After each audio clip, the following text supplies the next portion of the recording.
The content of this podcast is based on medical fact and evidence-based practice from credible authoritative sources, but is not a substitute for your institution's policies, procedures, common sense, or good judgment. The views and opinions are those of Eric Bauer and FlightBridgeED in their entirety. This is the FlightBridgeED Podcast, critical care and emergency medicine education for nurses and paramedics. Here's your host, Eric Bauer. Hey everybody, this is Eric back with you. This is going to be a FAST19 rewind, the first of many. We're not going to release a lot of them, but we're going to release quite a few throughout the next 12 months. And I wanted to start off with this FAST19 rewind called RVAD versus Air Embolus, a lesson in CRM. And this is done by our own Bruce Hoffman. We had a lot of people comment about this talk, and I just wanted to give him kudos for a fantastic job. We had amazing speakers, and this is one of many that we will be releasing, so enjoy. There's a lot of you that are not aware of what today is. It's the second day of the FAST19 conference. It's been good. But it is also Eric Bauer's birthday. Yes, happy birthday. So this is what we want to do. We want to sing happy birthday on a count of three. Are you ready? 1, 2, 3. Happy birthday to you. You're slow. Happy birthday to you. Happy birthday, dear Bobby. Did you guys leave me? Happy birthday to you. I'll get him. Don't worry, he is overdue for that.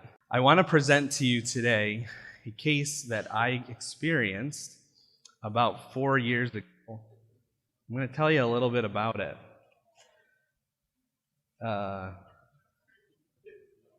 Mike, what do we have going on?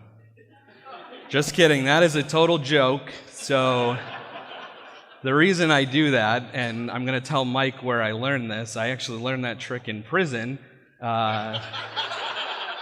Because when I got to Nashville, I walked out of the airplane to a gold glittery sign that said, "Welcome home from prison, Bruce." And I think everybody else in Nashville airport really appreciated it except me. But it's on video and it's there now, so, we take what we can. There are approximately 75 billion cells that are satisfied with oxygenated blood by the heart. 3 years ago, I had a patient with an RVAD and a supported left ventricle with an LVAD, and I interrupted that supply for a couple of minutes. And this is that story. I need to set the tone and the context a little bit. During my critical care transport career, I worked for a large hospital system that employed 4 different modalities of critical care transport. Standard was fixed wing, rotor wing, and ground. We were CAMES accredited.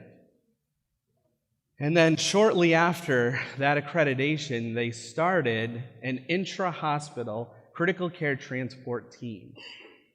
It's one venue of critical care transport that does not get a lot of acknowledgement. It is readily available in the leadership, or in the literature, and is slowly being deployed throughout the U.S. and also internationally. An intra-hospital critical care transport team is essentially a flight team that is buried in the hospital and only does transports inside the hospital.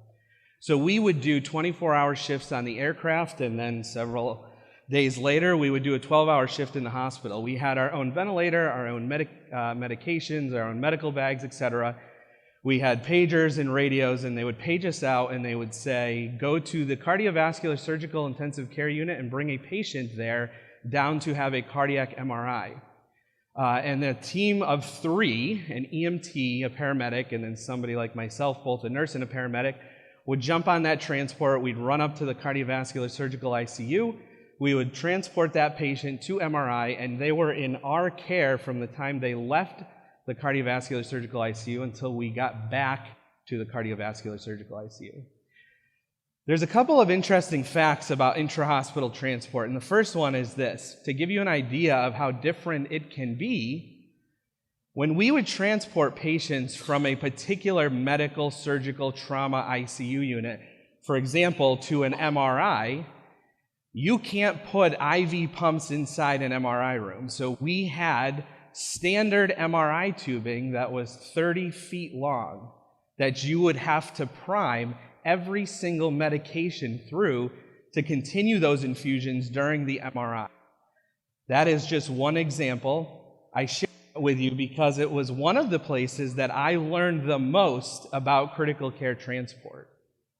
We would see pulmonary artery catheters, arterial lines, intra-aortic balloon pumps, sometimes 3 or 4 a day.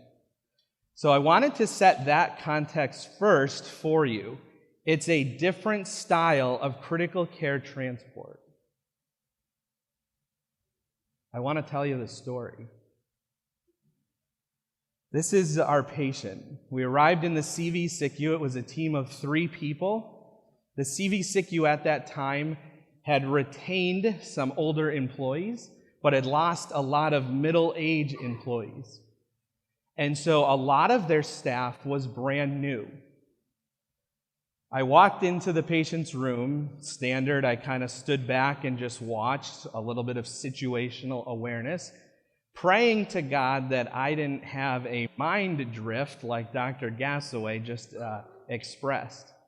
This was a 19-year-old male who had fulminant myocarditis, was extremely sick, had been in the ICU over 30 days, and had both a left ventricular assist device and also a right ventricular assist device.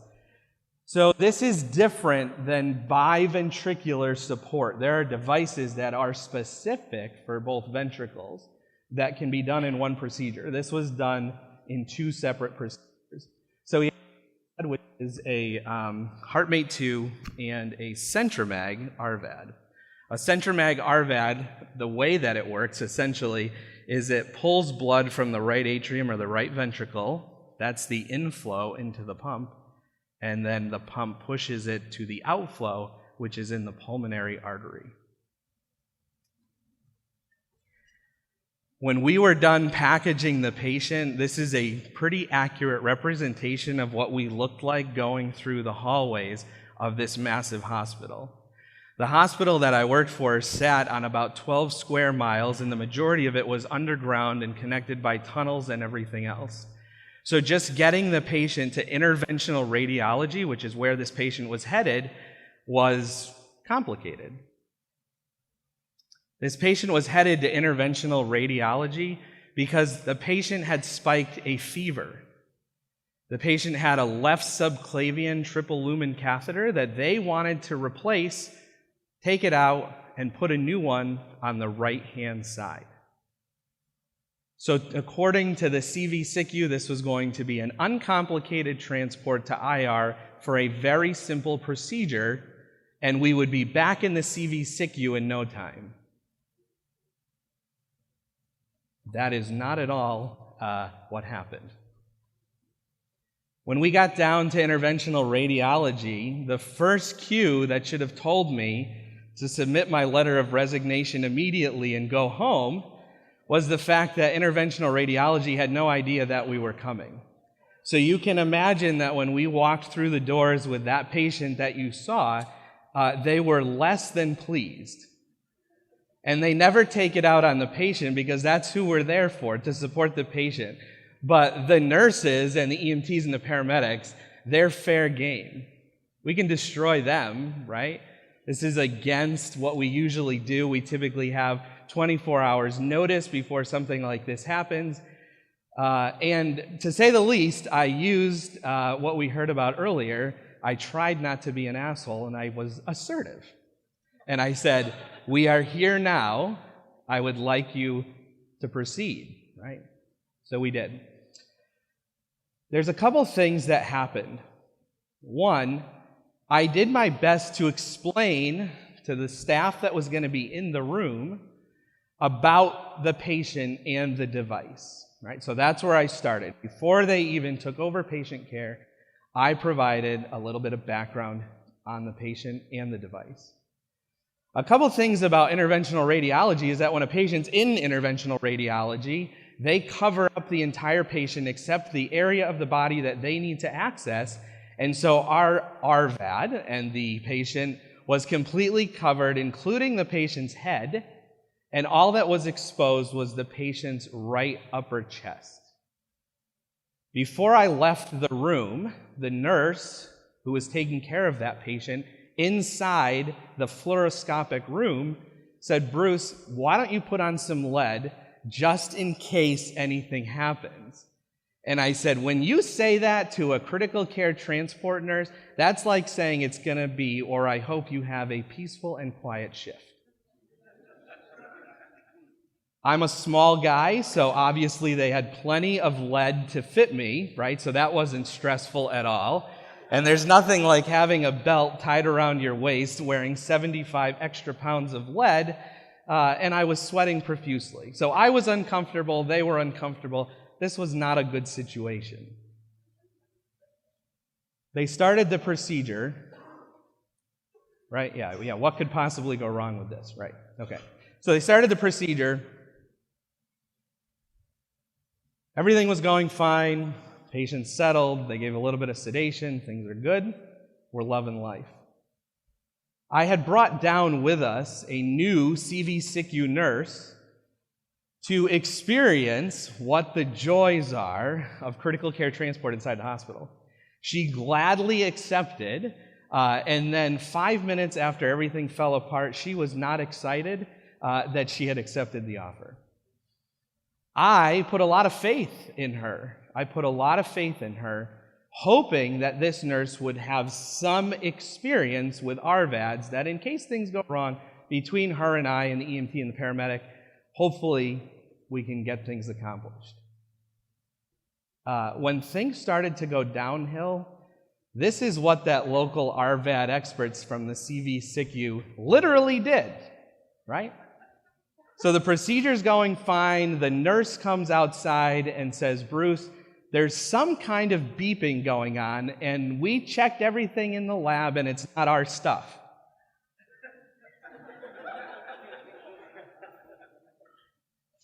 I deposited what I had eaten for lunch in the chair that I was sitting in after a tremendous bout of 30 seconds of GI distress, and I, like Wile E. Coyote, ran into the room, and it was not just beeping, right? No longer beeping. Beeping is intermittent.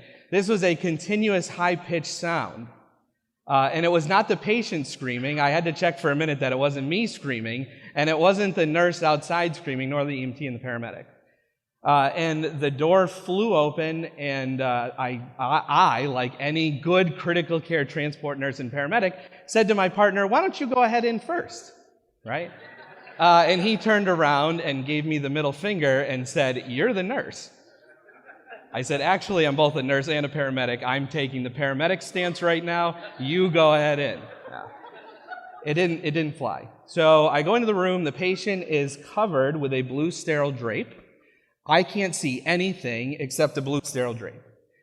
I said, "We need to stop the procedure." Because the funny thing was, the resident who was trying to put in the right-sided triple lumen catheter was still trying to do it. And I'm like, hey, that annoying, like, continuous high-pitched sound, typically that's something bad, right? And when something's bad going down, I would just recommend we stop that procedure. The other problem is that there was no attending physician in the room. He was standing outside with me, looking in through the glass window. And when I turned around to kind of like do, "Hey, doc, what do you want to do?" He's like, "I do interventional radiology. I don't even know what that is. Is it our equipment?" And I'm like, "No, it's mine. So I guess I own this." With the rest of our team, we took the drape off of the RVAD to find that it was the right ventricular assist device that was alarming. Remember that I mentioned it pulls fluid or blood from the right atrium and right ventricle and pushes it through a pump and back into the pulmonary artery. When I looked at the RVAD, I did a quick scan, I checked the patient, and then I worked from the RA, the RV tubing coming, that's the inflow into the pump. That was fine. The pump sounded like it was stuttering. Da, da, da, da, da, da, da. And I'm like, typically you don't even hear these things, and I'm pretty sure that's not normal. So then I look past the pump into the outflow, which is a giant solid tube full of blood, and there was approximately 6 inches of air inside that tubing. Now, I thought the first bout of diarrhea that I had when I heard it, I thought I let everything go then. Well, I had another episode of diarrhea in the room. And I said, this is not good.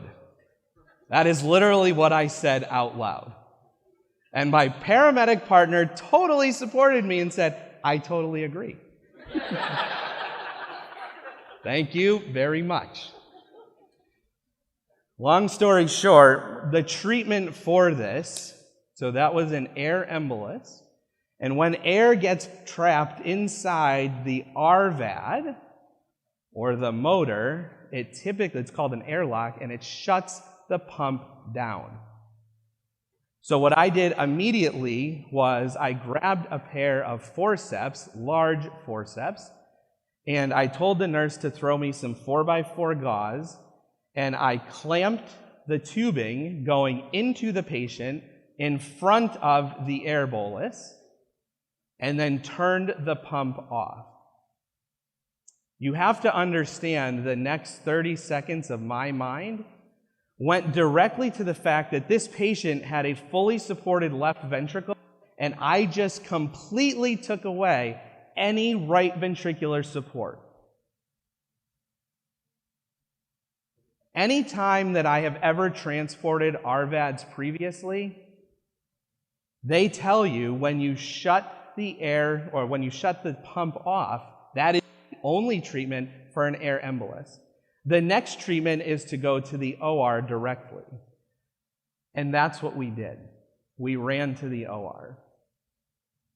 There were a couple of key elements of crew resource management, in this case I call it resource management, that we deployed that day to save that patient's life for only about 36 hours. After 36 hours, the patient died. When they got to the OR, they ended up clamping 2 ends of the inflow or the outflow pump, and they spliced it with a new piece of tubing, reprimed the pump, and sent the patient back to the cardiovascular surgical ICU. One of the first questions that I was asked when we transported the patient from the OR back to the CV SICU, the nurse looks at me and says, "So did they get the triple lumen subclavian placed?"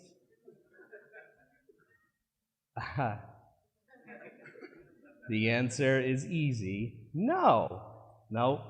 And the next time that you go to call for that patient to go down is going to be my day off, right? So have fun.